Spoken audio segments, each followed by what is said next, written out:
আমার তো মনে হচ্ছে এখনো এসব ড্রাগ স্মাগলিং এসব সঙ্গে যুক্ত।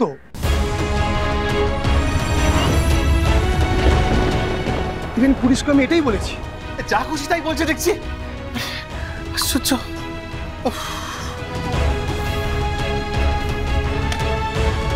তার ব্যাপারটা কি দাঁড়ালো বাবা? একদিকে আমরা শুনছি একলব্য কিডন্যাপড, আর একদিকে একলব্যর কোপাইলট বলছে এই সমস্ত স্মাগলিং এর সঙ্গে, নেশার জিনিস পাচারের সঙ্গে নাকি একলব্য জড়িয়ে রয়েছে।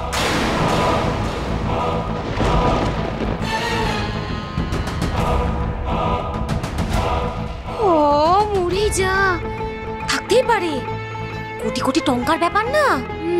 এক্স্যাক্টলি, এতগুলো টাকার ব্যাপার যে কেউ যা খুশি তাই করতে পারে। না না মেজদা বাবু, মেজদা বাবু, এসব মিথ্যা কথা, এরকম ভুল কথা বলছেন।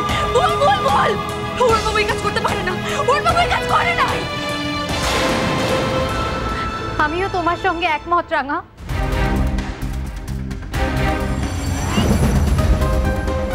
আমি তো অয়নের স্টেটমেন্টের এই নিউজটা শুনেই ছুটে এলাম।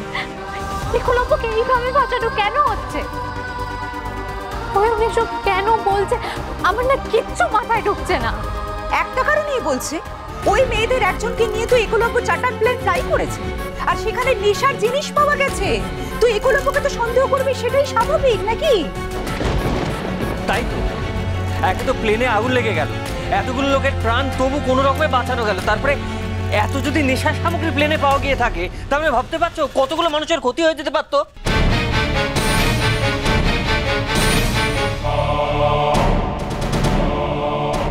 কিন্তু কিন্তু এটা তো প্রমাণিতই হয়নি। যদি প্রমাণ হয় তাহলে কিন্তু একলব্য ফাঁসবে।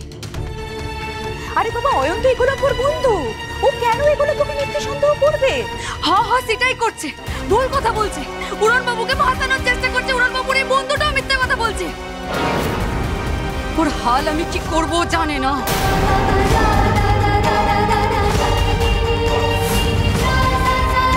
এই থাম রাঙা, এভাবে হয় না সব জায়গায়।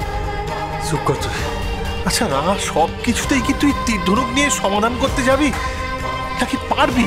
হ্যাঁ তাই যাবো আমি। উড়ন বাবু সম্পর্কে একটা খারাপ কথা যদি কেউ বলে, তাকে আমি তীর মেরে পুড়ে রেখে দেবো।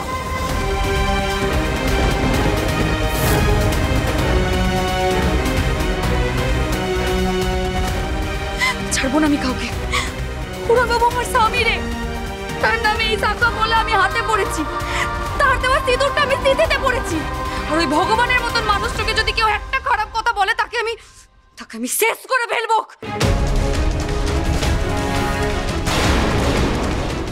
রাঙামতি তীরন্দাজ, সোম থেকে রবি প্রতিদিন সন্ধ্যে 7:30টায় স্টার জলসায় ও জিও হটস্টারে।